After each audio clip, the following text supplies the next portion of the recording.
Video शुरू होने से पहले मेरे चैनल को सब्सक्राइब करें और बेल आइकन के बटन को प्रेस करें ताकि मेरी हर आने वाली वीडियो आपके पास सबसे पहले पहुंचे। वो सुएला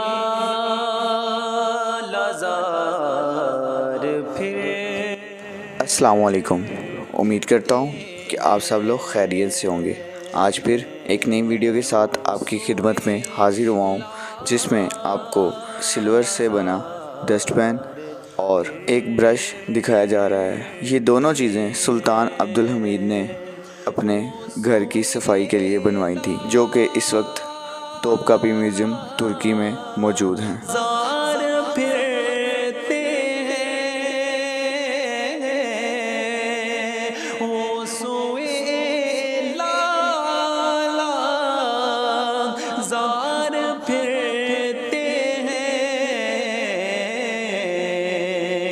तेरे दिन है बहार फिरते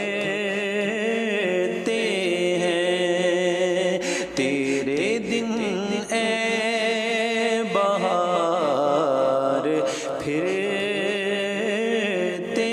हैं। उस गली का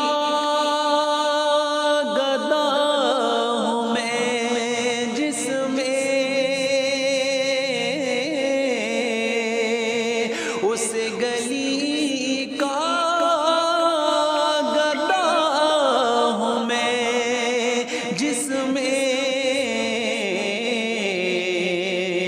मांगते ताजदार फिरते हैं, मांगते